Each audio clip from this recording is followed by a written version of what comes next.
welcome everybody to your Zoom class. Hey Dan Kwan, why don't you just tell them a little bit about yourself? Where are you from? What's your deal? Are we doing visual descriptions? Because that was kind of cool. Yeah, for those of you guys who don't know, we're a directing duo. We met each other about 10 years ago and have been making stuff together ever since. We started in music videos. Our most famous one is Turned Down for What, which is a very funny thing to be famous for. No, because it's our best work. It's the one we worked the hardest on. We really tried hard on it. Oh, shout out to Simple Math. Yeah, Simple Math was that's a good one too. Thank you for remembering that one. And then we moved on to like TV and film. Our first feature film was called Swiss Army Man with Daniel Radcliffe and Paul Dano. And then Shiner went off and did his own movie. Yeah, and it's way better because I didn't have this ball and chain dragging me down. It's called The Death of Dick Long, and it's very different and it's weird. It's of the heart shout out. Holy shit! Sorry. Oh, that was like that was our first thing we ever did. Someone in the comments brought up Tides of the Heart, which we did. We were teaching assistants at the New York Film Academy in college, right out of college, and we were jealous of the kids who were making movies. So then, like after work, we made movies, sometimes with the kids. So Tides of the Heart, we actually like dragged some high schoolers to come make a movie with us. And then took all the credit. Yeah, it was great. That's career tip number one. No, but anyways, we've been working on our follow-up feature to Swiss Army Man. It hopefully comes out sometime next year. We're done. We're very proud of it, but we're excited to be here because one of our favorite things to do is just kind of talk about film, especially to young filmmakers who are just starting out, who just want to make things. Yeah, we couldn't. But like, where are you from? I asked where you're from. I'm from Massachusetts. I'm from Alabama. I'm from Worcester, and he's from Worcester, near Worcester. Yeah. But no, you were going to segue into what we thought would be an interesting conversation today.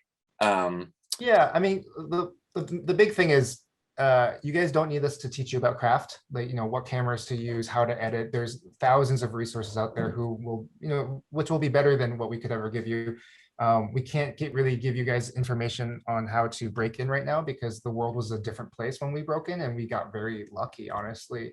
And so when we really thought about it, like trying to figure out what we wished we knew when we were your age starting out. And it all kind of comes down to like, how do you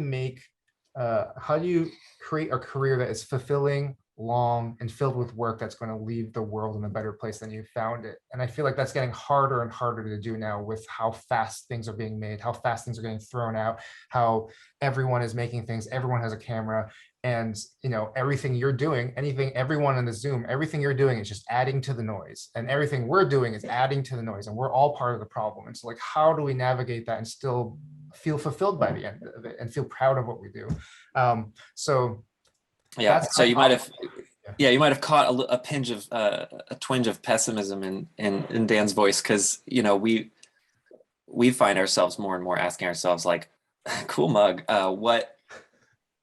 what stories does the world need? Like, we're so lucky that we get to even ask ourselves that, but we kind of wish like our film teachers had asked us that, and so we thought today we'd have a debate about whether or not our movies made the world worse or better. And you get to vote. Oh, it's a game now. Okay.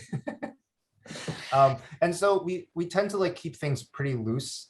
If you guys have any questions at any time, just pop them in the chat. I see Tommy and Xander are already very enthusiastically commenting. That's fun. Yep. That's great. Yeah, if you want to just send an emoji so we feel good about ourselves, like or say LOL if one of our jokes was good. We wish we were in the same room and we could just chat with you, but that'll be next time. Yeah. So Daniel, do you want to? Nice. We get in the LOLs. All right. Good. I'm feeling confident now. Good. It really helps. Dan needs this. Yeah. Please. So Shiner, do you want to kick us off with a question? I don't know. Okay. Oh, by the way, I don't know what questions he's going to ask me, and I don't think he knows what I'm going to ask him. So we'll just see what happens. This is kind of our process. Yeah, I've got a lot that his parents gave me that he doesn't know. I got one from his wife that she really has been dying to know. Um, I thought I'd start with softball. Um, y- you know this about me. Sometimes I worry that there might not be a difference between propaganda and fiction storytelling. Slash, like, I wonder, like, what's the difference? Do you have a hot take of like how to tell if, or I guess, what's the difference, and also like, uh, yeah, do you think that's a problem? Hmm. That like, Yeah, off the top of my head, I feel like propaganda is anything that is fueled by a machine of some sort with resources and money and things like that. Like that's like whether it's from a government or a company or whatever. And so I'd say, yeah, most movies have a lot of money, they have a lot of resources, and so they could probably fall into that. mm, Someone said Houdini music video is automated boy band propaganda. It's true. That whole video was automated. Um, but I do think that the line is really thin, and I think one of the things that I use to, and you know this, one of the things I use to separate really complicated interwoven concepts like propaganda versus storytelling or propaganda versus filmmaking is this thing called mimetics. How many of you guys know what mimetics is or have heard of it before? You can't raise your hand, so whatever. Yes, Xander knows. Um, Essentially, mimetics, you take all of the concepts and big ideas behind genetics and natural selection, and you apply them rather than applying them to genes, where everything is about the selfish gene trying to propagate itself. You move that into the world of thought and ideas and cultures. And when you take the smallest unit of an idea or a thought, they call it a meme. So that's where that word comes from. Meme comes from Richard Dawkins' concept of mimetics.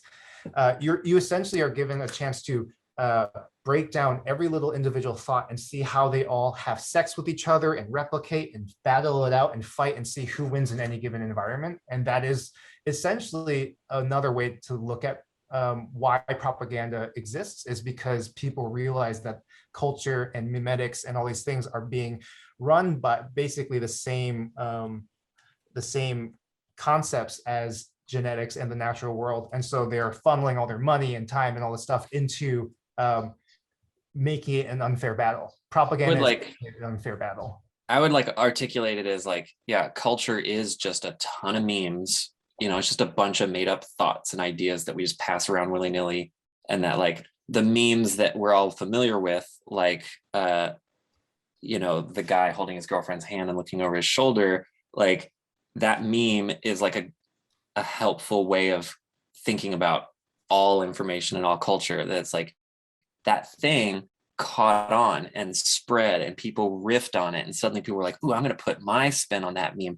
And like it's kind of like a fun metaphor for what you're doing if you're a filmmaker, which is just dropping crap into the culture and seeing how people glom onto it and share it and where it spreads and how big it gets, and oh no, you started a civil war.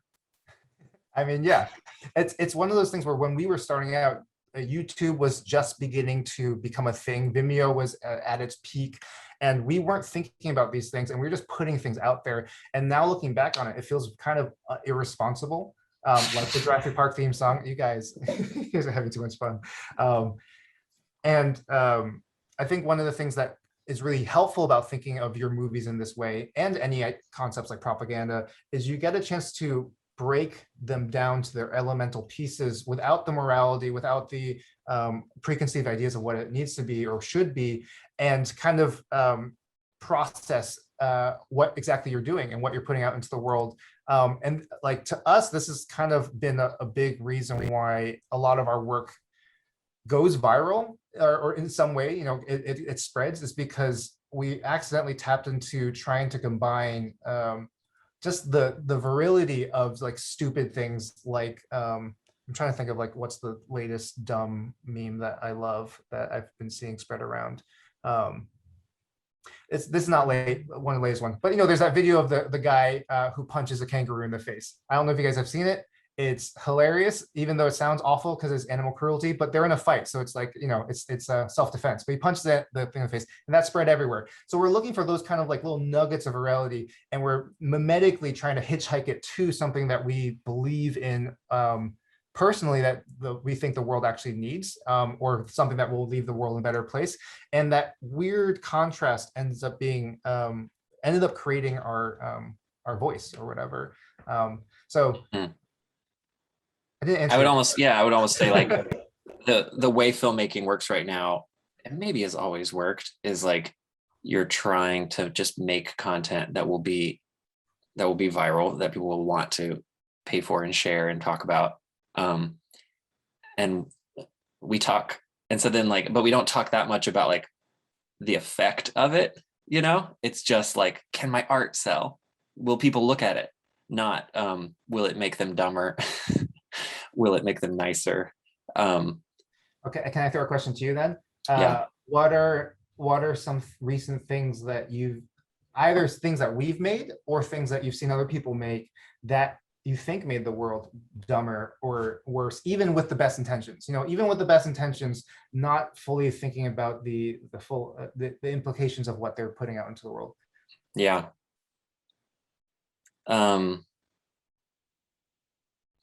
This is I'm going to give an answer, but first I'm going to show a quote that you introduced me to. This Plato idea that like gets at what we're talking about. Like, poets utter great and wise things which they do not understand themselves. Just the idea that like, do we even know what we're doing here? Or are we just like saying stuff?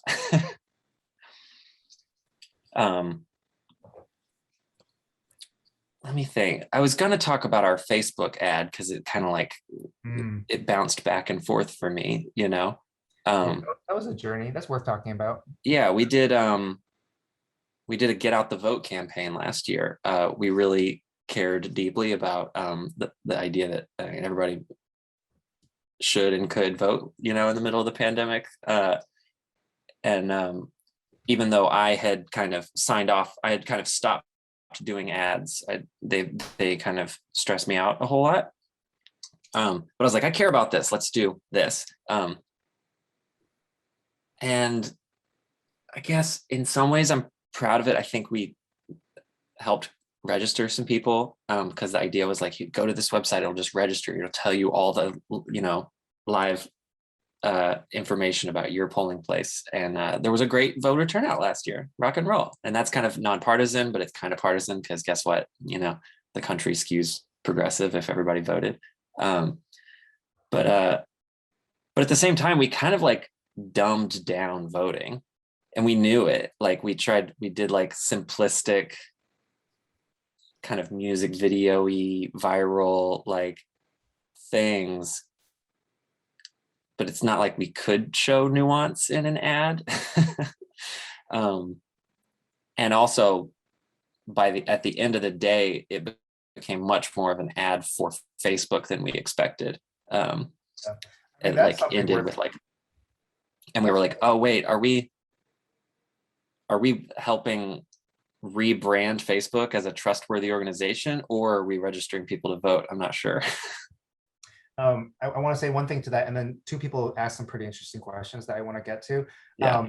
The one thing that was interesting about that Facebook ad, and kind of relating to this idea of memes and mimetic hitchhiking, it's this idea where a stronger meme gets basically leeches that latch onto things, and those two things, because they are now connected, the leech gets to basically benefit from not doing work or whatever. Mm-hmm. And what happened with this Facebook ad, which is really interesting, was first we were told it was not a Facebook ad. It was being funded by the Facebook parent company, and it was just going to be a PSA. And we're like, hell yes, getting money to get people to vote, awesome. And slowly, every couple of weeks, it basically started to turn in more and more into a Facebook ad, until we basically edited it, and then they just started putting Facebook all over it, the words and everything like that. And it became like a very strange thing where we felt almost tricked into turning our best intentions into, like what Shiner says, rebranding a company that, especially in the past couple of weeks, has shown itself to be bad for the world. That with the whistleblower coming out and finally confirming all the stuff that we already knew just makes this ad feel even weirder, because like Shiner says, he stopped doing advertisements. And one of the Jack Lee, no, sorry, Tommy asks, can you share a bit about what turned you off about ads? Oh yeah. Okay, this is gonna be the rest of the talk. No. No. Um, We were back. one thing, that turned me off about them is a lot of filmmaking is problem solving and like ego management and communication skills and like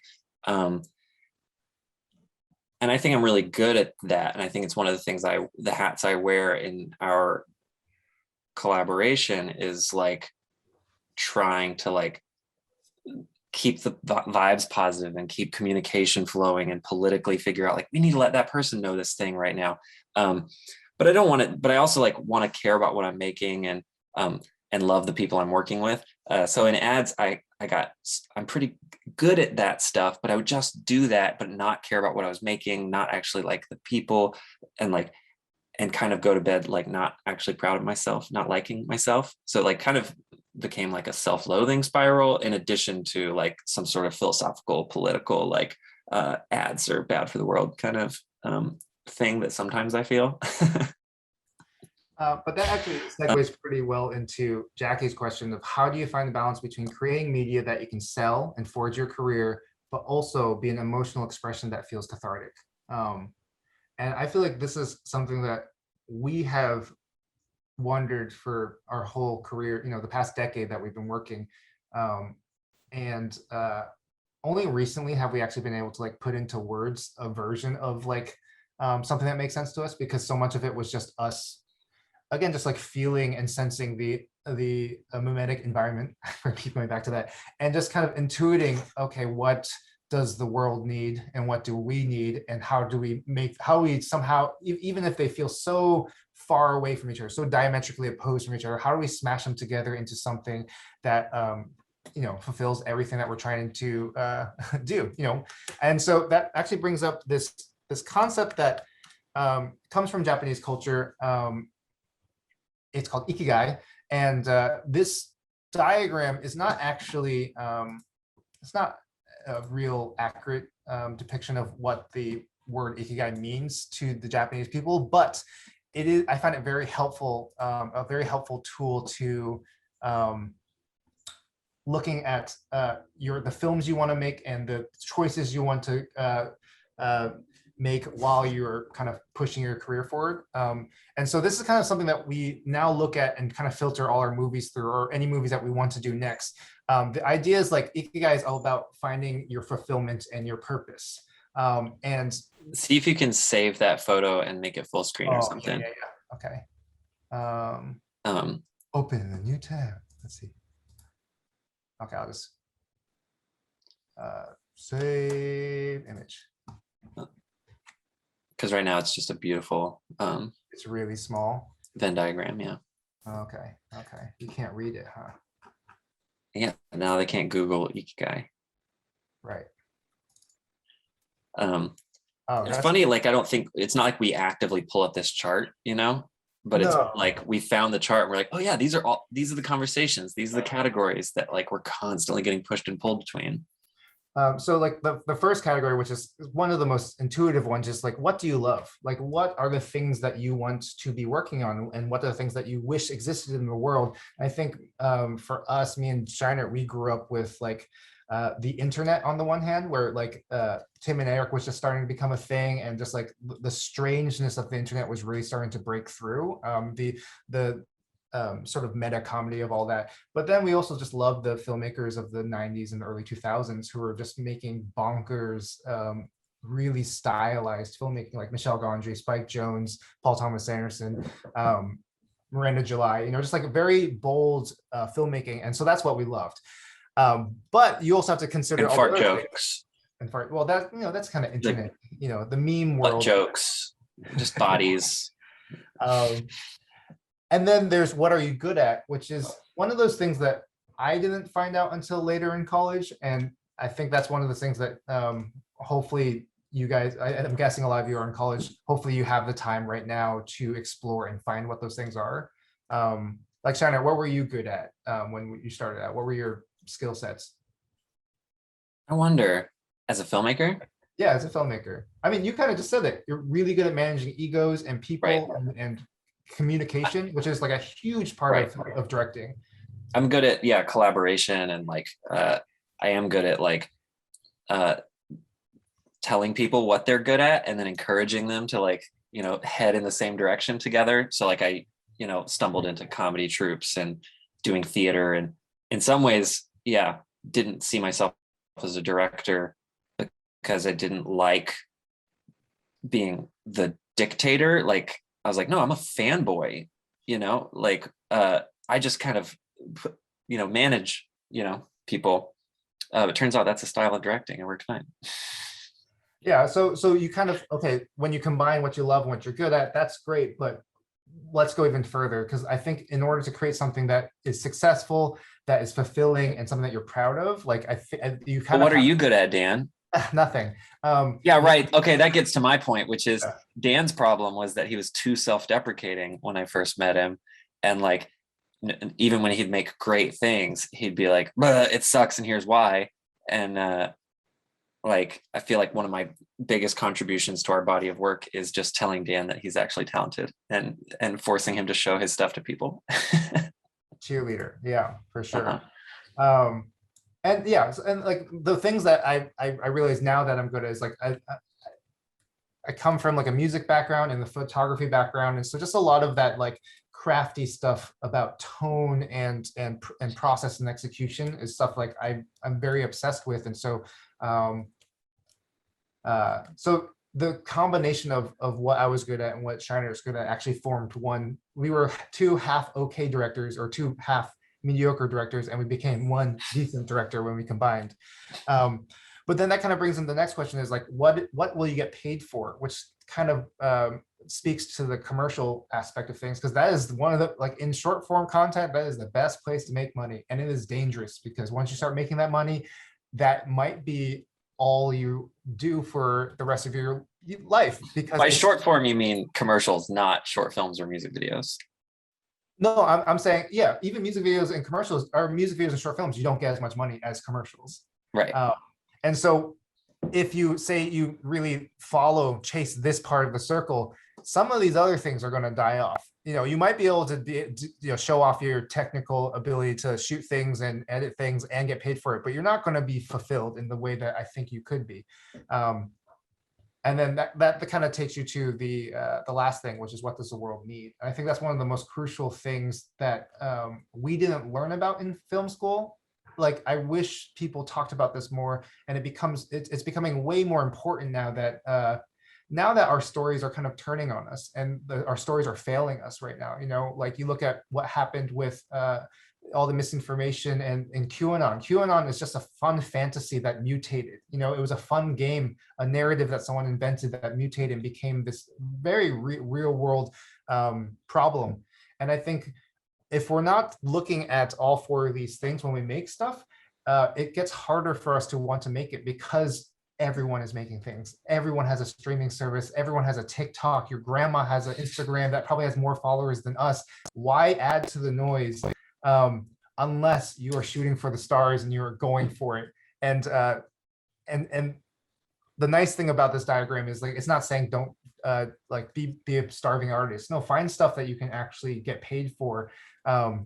Take care of yourself so that you can take care of the world. Yeah, like, I mean, sometimes when people ask like how to break into the industry, what it makes me think about is how many people I know who have broken into the industry but are not happy and are definitely not making the world a better place. And it's like, man, I kind of wonder if they should just have a different day job and then make art they believe in, as opposed to like making film as your day job but you don't actually love it. They're like, that's a perfectly good way to make stuff. in fact, I turn on those streaming services and I get very depressed about how few of them feel, how little of the work seems like it's thinking about that far right category of what does the world need. What does that look like in our work? Because the funny thing is, like, we didn't do any of this. We did none of our work filter through this. It was just kind of Totally. like for us to like look back on it and apply it. Like, That was one of my questions. Okay. What was the least fulfilling thing we've done for you?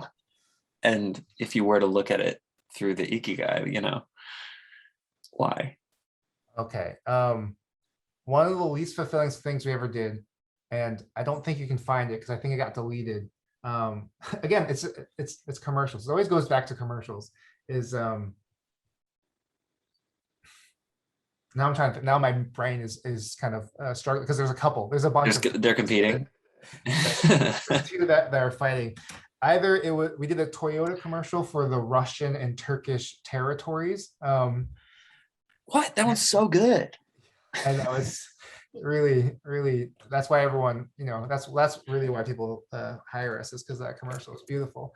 Yeah. But it was bizarre because we were marketing to a country that we knew, or to a region that we knew nothing about, and it felt like we were aliens trying to make a commercial that felt authentic and beautiful and fun, but every note was kind of oppressive of that. Like it's, I don't want to generalize, but this is the information that they told us about the demographics. But like, Russians love beautiful, sexy ladies with a lot of makeup and big boobs, and like that's the opposite of how we cast things. And that's those are the kinds of directives that we would get that would slowly chip away at our project. And if you look at I remember like the moment we realized that the ad was going to play in Turkey, Israel, and Russia, and we had to show a wedding and a funeral in the ad, and that's going to play in a predominantly like Muslim country, Jewish country, and atheist country, like, and I was like, what are we doing? Like, we're not qualified, and also like, what a crazy target to try to hit. I'm so scared. Yeah, that one was pretty miserable, and I don't think it ticked off anything except for what we paid for. Like, I don't think we were good at that one. That did not play to our strengths. We loved almost nothing about it, and it's definitely not what the world needed. So all we got was one of the four.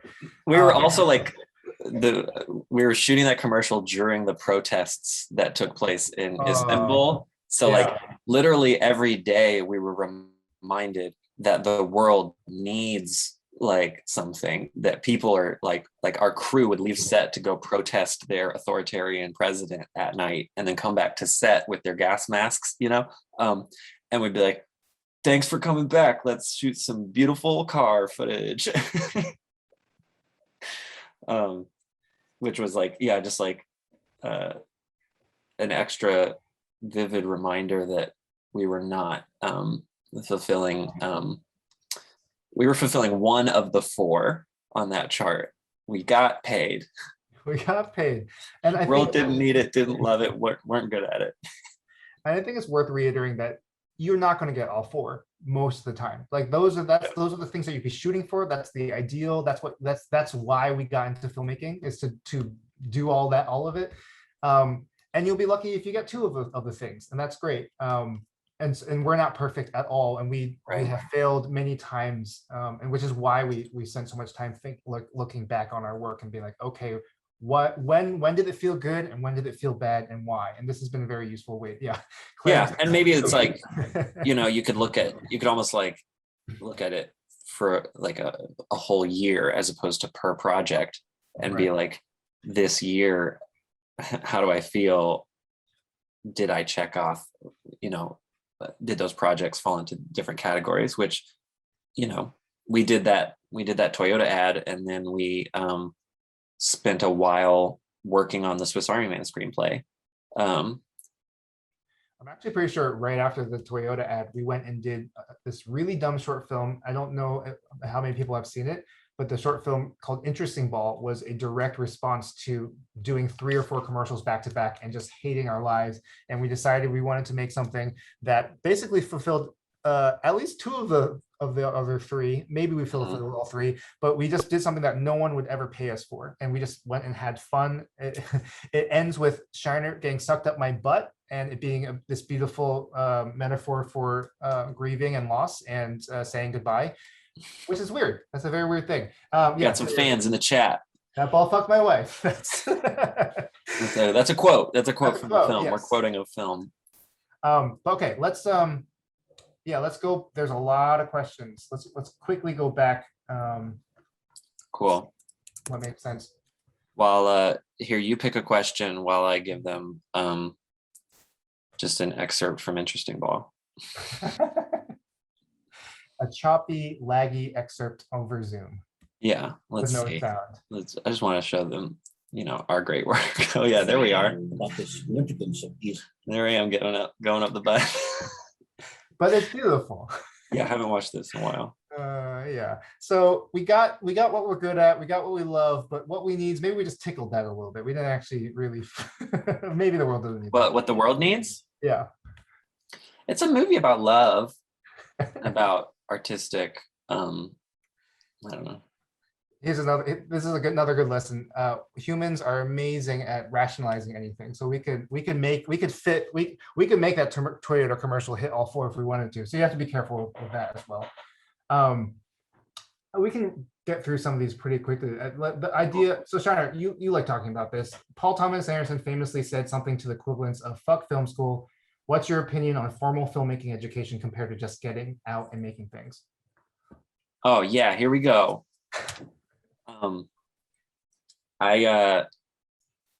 Sometimes I say that our school, which shall not be named, perfectly neglected me to then go out of the classroom kind of angry, find people that inspired me and make work that I believed in, because I felt kind of like I wasn't getting the education I wanted, and that my classmates didn't care about the same things I did or as much as I did. But the most valuable thing that can happen at film school is you can meet Dan Kwan, and then it pays off.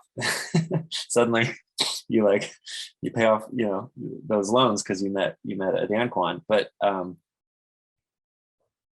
I think what I actually mean by that is it can work great if you find people that inspire you, but you do not need a professor necessarily.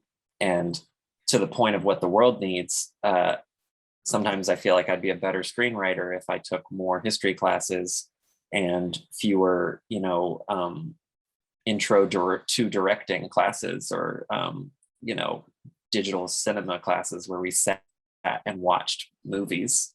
And I was like, I'm paying $400 an hour to watch movies. This is crazy. But we still work with people we met there, and we did stumble upon, those relationships. But film festivals, great way to meet people. Or if you're going to be a confident maniac like P.T. Anderson, you don't need film school. His film school was making movies with his friends and going to the movies nonstop, and he was done. By the time he was 19, he was already there. He knew it.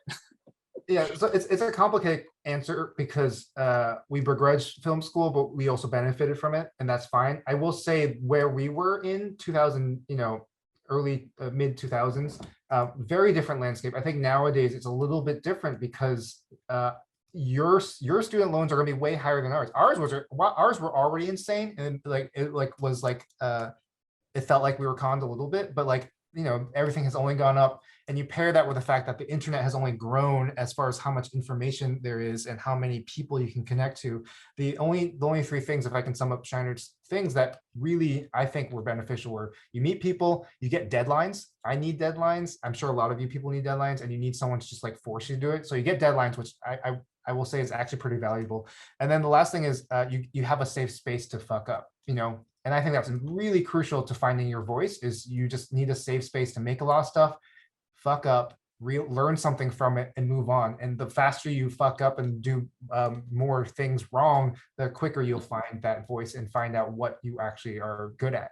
So another way to go to film school is just submit to film festivals and get rejected a lot, and then keep submitting and making stuff, because they have deadlines. You mess up, you know, and you get better at it, and you meet new people as you make stuff. Shiner, do you see any questions here? They're building up. Cool. Someone asked, your butthole must be huge. Oh, that's not a question. Sorry. That's not a question. Yeah. Right.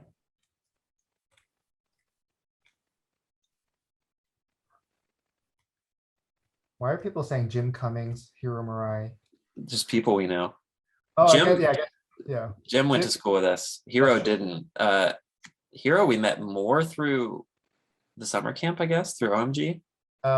He was at Doomsday at the same time, same production company as us at the same time. But yeah, Larkin was also Emerson. Yeah, that's true. A lot of people that we work with still are from Emerson, so that's a huge part of it. You said the name of the school. I said no. Oh, well, yeah, whatever.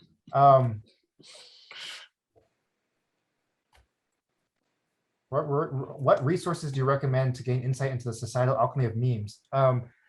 Susan Blackmore, I believe her name is. She is like one of the big people. She has a TED Talk. She has a book. Look into her stuff.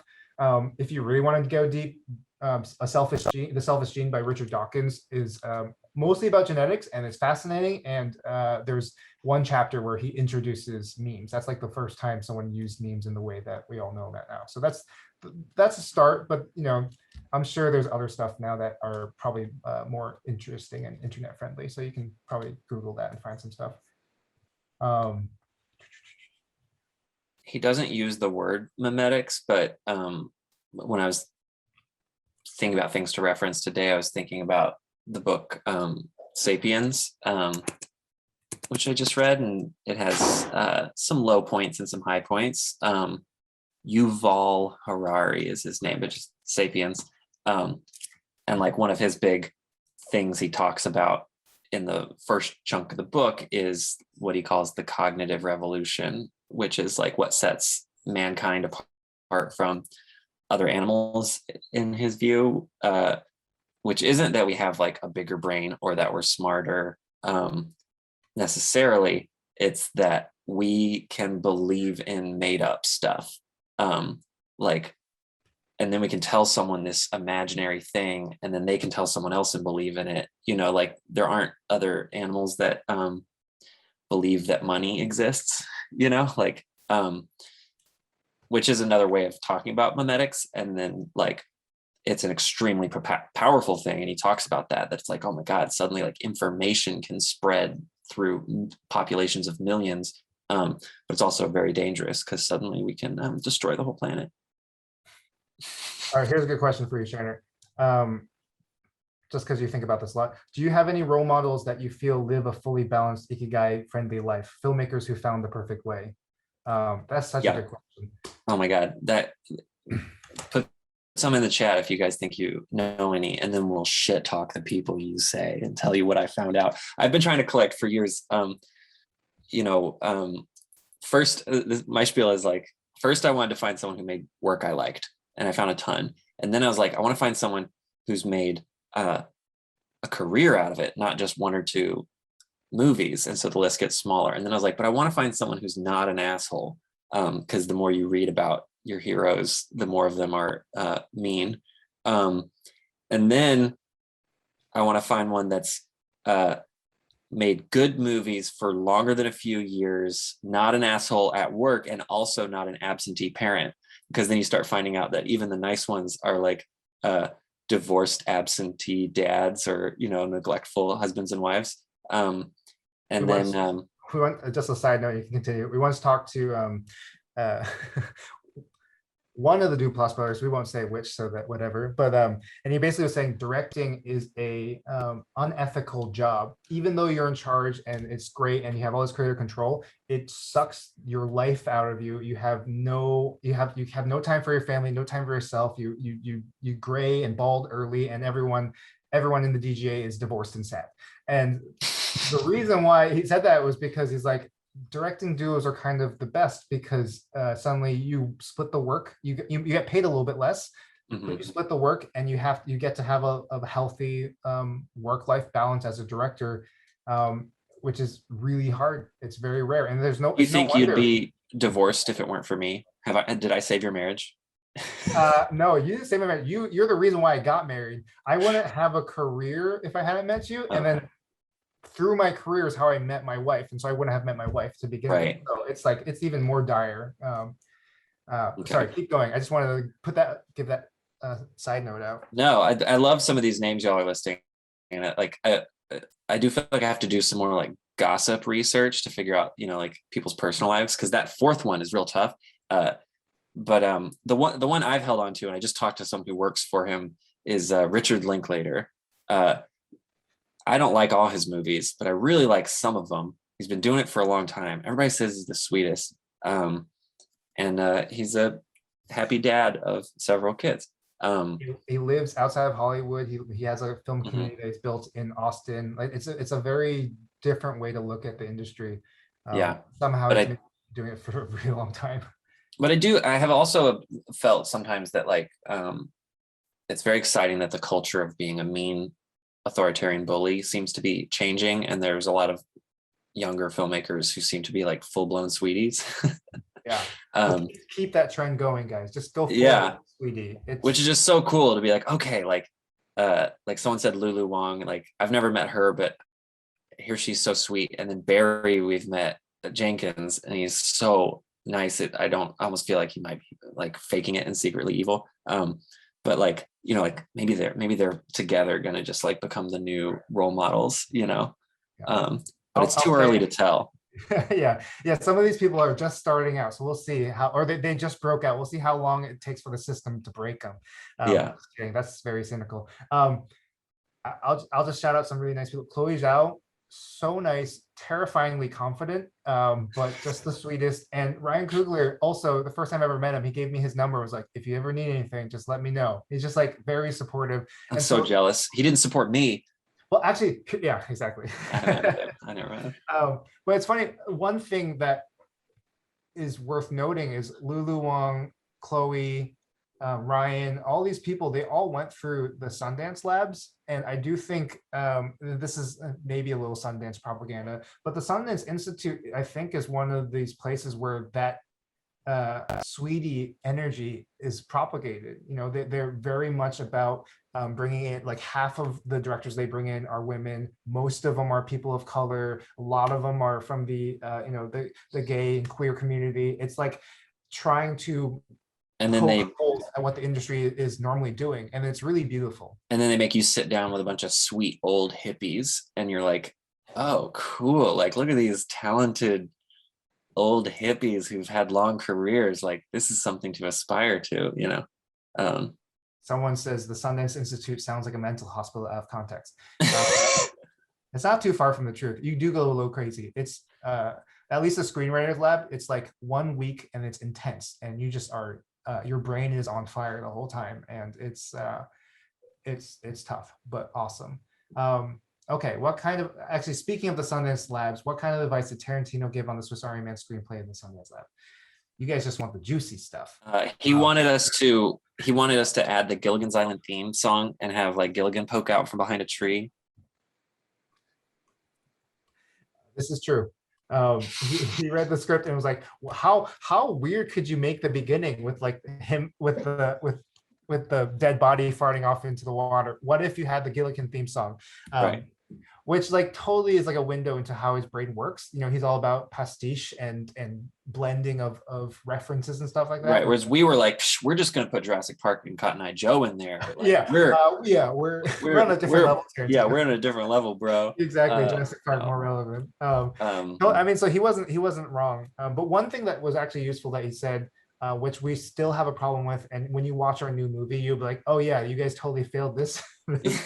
No, we didn't. But Swiss Army Man was this draft he read was just so dense, like as far as like how many action sequences were, or musical sequences, or bear attacks and wolves. And we just, because we came from music videos, and that was all about like, how can we keep attention, how can we keep your attention. And so we tried to put that into a feature, and it was exhausting to read. And he first of all, he said, Tarantino said, this is the first script I've ever read where I had to put it down and pick it up the next day because my brain was so tired. Don't know if that was a compliment, probably not. But his big piece of advice was, every good fight movie, action movie, only has 3 to 5 action set pieces, and that's it. If you go to the Matrix or even Kill Bill 1, they're very limited, so they really stand out. Right. And he was he was like, a kung fu movie has to have 3 to 5. And then like some of these kung fu movies, they just put in like 6 or 7 or 8 because they think it's going to make it better, but it doesn't. It's worse. And they blur together and you just go cross-eyed and you're bored. And he was like, your screenplay has too many fight scenes, which was like a metaphor. It wasn't all fighting, but he was like, just like, oh my God, you don't have to make every scene another Daniel's music video. Of diminishing returns. All right, so we got 10 more minutes. We got this question from Ismail. This is something that I think about a lot because it's very this gets into some fucked up therapy stuff. Daniel Kwan, did you ever feel like you should have filmed more people of color in Swiss Army Man? I asked that with love. Thank you. So this is really interesting because this was we started writing in 2012. And this was before Asian Americans had much of a, obviously there was a movement in the, the 70s into the 80s for Asian Americans. That's when the term was invented. And that's when, there was this place for us in the race conversation, but that died off. And I just was not a part of it because I just was not raised around that stuff. And so most of my life, I really hated being Asian. I didn't want to be Asian. I thought it was actually hurting my career. I thought it was, there's a lot of reasons where I was just like, I'm going to just put my head down and not think about race. Race was not part of the equation. And it's actually really interesting because one of the people that you suggested, Shiner, and I thought was really interesting, but it made me question a lot of things, was Steven Yeun was in the running for one of the roles because we found out he was a comedian, he could sing. And this was before he was that He big. just started Walking Dead or something, but a friend of ours had like known him, and I was like, whoa, what if like, I was like, then it makes it real autobiographical if one of them's Asian American. Yeah. But then the funny thing about the context of the time, and you guys can hate me for this or not, I'm just gonna be honest, is like Asian people weren't allowed to be weird unless they were the butt of the joke. And that was something I was really self-conscious of. It like, as I started to imagining Swiss Army Man with a magical Asian farting man or whatever, or the reverse, the singing crazy Asian man, it reminded me of the way that the West others Japanese and Korean commercials for being so weird. It's like, oh, look how weird they are, look how alien that is, and how strange that it was. And it felt wrong to me, and I didn't want to I didn't want to touch that. It made me uncomfortable. And a lot of it came down to like a little bit of like self hate, and also just not believing that the world wanted to see me. I didn't think the world wanted to see me, and they definitely didn't want to see me being weird. And on top of that, there was something more interesting at the time about taking 2 famous white men and putting them in a movie that looked like a drama or looked like a really beautiful, expensive movie, but was just weird and subversive and kind of took things that were familiar and broke them. So that's a kind of a roundabout way of saying it. I do think not too long after that, we or around that time, Turn Down for What came out, and Shiner forced me to be the lead. I didn't want to be in it, but he forced me to be in the lead, and that was Turn Down for What. Ironically, or not ironic, I don't know if that's the right word for it, was a big part of my racial awakening, and started me on the journey of questioning my identity, because I was the lead of a Little John music video humping things, and I had a dancing penis. I did not even think about the racial implications of that, but every other comment on YouTube was, haha, he's Asian, haha, he's Asian. And I was like mortified and confused and like, oh shit, I did the thing I didn't want to do. And suddenly, like, even though I didn't see myself as Asian, the rest of the world did. but then something switched over when the Angry Asian Man, the blog, I don't know if you guys know about this blog, big in the Asian American community, posted about the video and was like, hell yeah, an aggressive, sexualized Asian man in a video, like that's insane. And it just made me realize first that we had a platform. I never knew that, and that I was Asian, and that actually mattered. Like to me, I never thought it was going to be a thing. So long question, but it was, I mean, long answer. I could talk about it forever, but it was very. That is why Swiss Army Man does not have an Asian person in it. Yeah, and the button I'll put on that is like, and our new movie was the first time we sat down and wrote something with race in mind. And it's about a Chinese American family, and it was so fascinating and rewarding, and opened up different kind of creative avenues. But I think taking the long route there, made it like, I think we didn't even talk about it or think about it, but like we were like, it's not going to be just about them being Asian. Like they're just going to be weird because they're weird. Like they're just three-dimensional human beings, and every once in a while, like something in the plot, concerns race. But it was I don't know, it was a scary writing experience for me, but exciting. Yeah. It was, that was, if we're going to talk about Ikigai, that Everything Everywhere All at Once to me was the most fulfilling project we've ever worked on, and I feel like we tackled all four fully in a way that like I am very proud of. And who knows if how successful it will be, but at least I know I'm very fulfilled by it, and we got paid for it, and all of our crew members got paid for it, and like it felt like a really we hit all the targets. We're plugging our movie right at the end. Hey, there we go. I didn't know it was #1 Ikigai. That's exciting. I think so, more so than anything else. I'm excited for you guys to see it. I think it's insane. Yeah. We have 3 minutes and so many good questions, and I feel bad. I think we can go to like 6:05 or something, but 6:05. Let's see if Dan comes in and says no. No, we started a little late. Okay. Before you guys finish, could you touch upon the writing process? We were just doing this, but I thought it was interesting. You've worked before on ideas that challenge you, and the difficult ones we're more eager to tackle.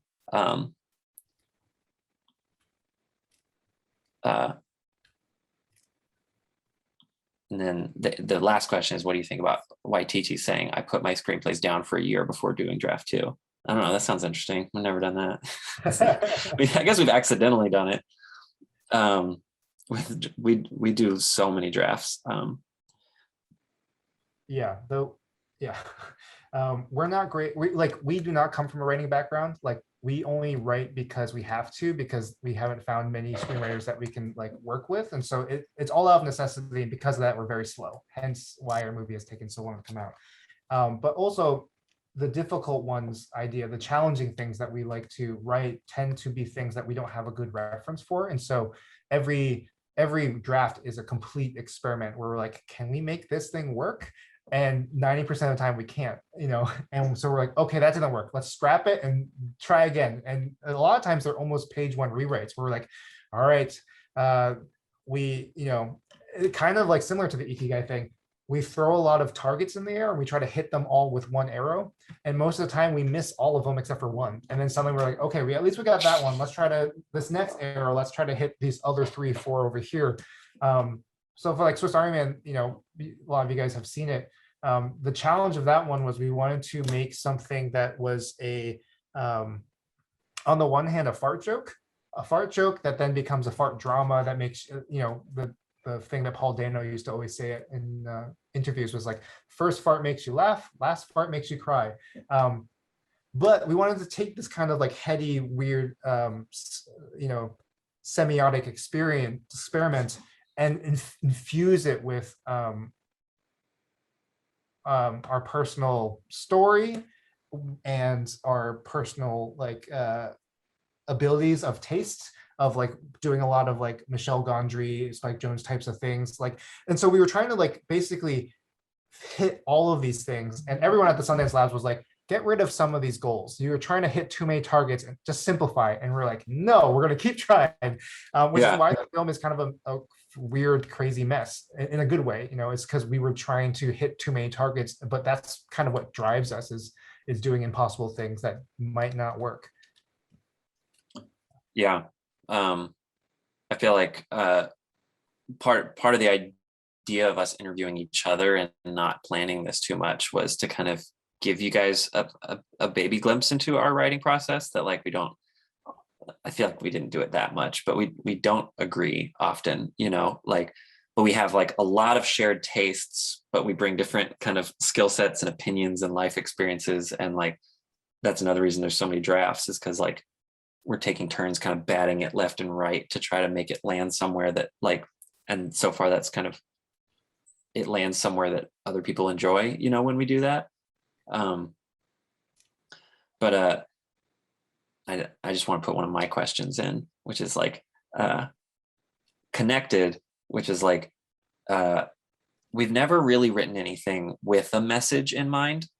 Like most of the time we just write things that make us laugh and then get a little embarrassed later that we're like, we can't just make that. And then we start trying to inject some meaning in there to give us permission to do that silly thing we came up with. But lately we've been writing with what does the world need, like at the forefront of our brain. Do you think that's a bad idea? Like, do you think we can pull that off, or it's going to make the next things bad? I think it's a terrible idea, and we're doing it anyways.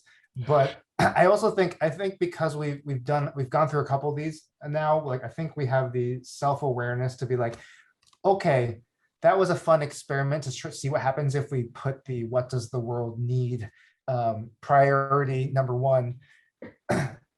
Let's try again. I don't.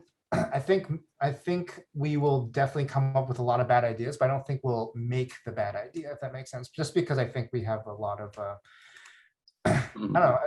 Hopefully, we have enough self-awareness. Yeah, I almost feel like what you're saying is like, if we're becoming better writers the more we write, and if we had written with what does the world need at the forefront, 8 years ago, we would have written a much worse screenplay, but now maybe we can bury the sermon or respect the art a little to make sure we don't make a preachy, shitty thing. Yeah, I think that's a good wrap up. Since we keep going back to that Venn diagram, look at the Venn diagram, then throw it away and just make your stuff.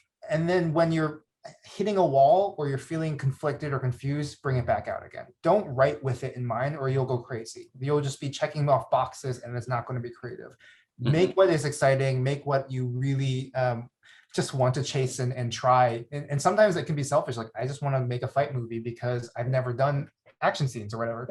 And this happened actually. Our first time we ever did an action sequence was for just like a 2-minute short film. And halfway through writing it, we're like, this is fun. We're coming up with some action things, but like, why are we making it? And we started feeling guilty. And so naturally the other stuff, if you're allowing your soul, your creative soul to be attuned to things, you will just naturally realize there's holes. Like, oh, even though this is fun, I feel like something's missing or whatever. Oh yeah. So here is our fight scene about I don't know, about our creative process. About our creative process, right? Yeah, this was a long time ago. But like again, no budget, just for fun, with some friends. It's pretty funny. Pretty funny to rewatch this now. I'll just I'll just go to the final frame as our ending frame. Right, because it'll make so much sense. You guys can watch this. It's called Puppets. I actually think this was one of the first times where the Ikigai thing really kind of did something weird to our brains, where we were trying to make something fun and then ended up making something very weird and sincere at the same time, and it was an accident. And that's what you should be doing. Make a lot of accidents and use this diagram. Worst case scenario, don't start with it. No. Also, I don't know if this is advice, but it's autobiographical that like we made things like a bunch of things like this that we loved. We ultimately felt proud of what it put out there in the world. it leaned into our strengths. We got paid nothing, but it led to work, some of which hit all 4 targets, that like just chasing the stuff we loved and we were good at eventually got us the jobs we actually wanted. Yeah, well, that's a good call. Yeah, what you are paid for, you might not get to do that for a little while. Who knows? If you're lucky, it's tough. But that's the ideal. So my final question, Dan, is should we quit filmmaking because films are bad for the world, or do you think we can? You think we're doing okay? That's meaty. I think right now filmmaking is in a really weird place because anyone can do it, and that's not a bad thing. That's amazing. Like everyone has the technology. We are a product of that. The internet has made that really great, but it makes it a lot scarier that anyone can do it. If you look at what's happening in, have you guys seen the Taliban's propaganda videos? They look good. There's dolly shots, like rack focuses. Their camera work is amazing, and Really? they're literally beheading people in the videos, and they're insane. It's like snuff films being shot beautifully, and that is the thing that I think about a lot. Is if you go into autopilot, you will, and you're just making things for the sake of making things, you are going to be turned into a vessel for things that are outside of your control without realizing it, because they're algorithms that are pushing the content out and deciding what is popular and what's not popular are like secretive, and they tap into not only the they tap into you as a filmmaker, because I'll give one example for myself of what the algorithm does when you go into autopilot and why you should be really careful not to go into autopilot. I have a kid. I started posting Instagram videos of the kid, photos and stuff like that. It was getting a lot of likes. My kid was getting more likes than my posts about movies. And I was like, oh, this is fun. So I just started posting more without thinking about it. A couple of weeks go by, I start getting a lot of followers because of my kid. He's so cute. It's beautiful. And it's so fun. But then I start to look at all these other people, and I realized there is a subculture in Instagram called I call it the Asian baby influencer world of Instagram. And there are these parents who went down the same route I did, so started posting pictures and videos of our kids, and unwittingly start to get there's my little child. Yeah. They start getting so many followers, and they are able to monetize it, and they accidentally, like a year later, are in this place where they're exploiting their children for money. And I realized I was a part of it now. Like my stuff was linked to all of their stuff. My son was getting sucked into that. And the same thing happens with a bunch of YouTubers. If you see YouTubers doing insane things, it's most likely because they didn't start doing insane things. The algorithm just slowly pushed them to get crazier and crazier. And the reason why I say like we shouldn't or we shouldn't quit ourselves, but we should just always be wary and always be careful, is because that's what we were doing when we were in 2010, 2012, when we were teenagers. We were chasing the viral thing. We were trying to, like, which is why we did a video where you get sucked into my butt. It's like, or like turn down for what? My dick is literally dancing. We were chasing this shit. And if it wasn't for the fact that we felt incredibly guilty and just incredibly uncomfortable about that or whatever, we might have accidentally just gone down the route of like making stuff for the sake of making it, and then becoming a prop to the algorithms that are trying to suck our attention from other people or whatever. What's your answer? Yeah, no, I think it's important to be humble and self-critical, and one person said, don't trip, movies are good, make them funny, and that's good enough. And agree to disagree. I think there are very funny movies that make the world a worse place, that like perpetuate stereotypes, or that like make people sad or hate themselves, and they laugh through it, but it's like, it's hard to know, and important, I think, to just like care and be thoughtful and not just count the views. Yeah, two examples of that. Ace Ventura, ends, the whole finale ends with a transphobic joke, and that was how I learned about trans people. And Yeah, me that's too. It's literally like, oh, some women have secret wieners, and that makes everyone barf. That's the end of Ace Ventura. That yeah. was a number Otherwise, one we would've- movie, yeah. box office sensation. Oh my God. Other thing is just like I think a lot about the fact that 13 Reasons Why smash hit.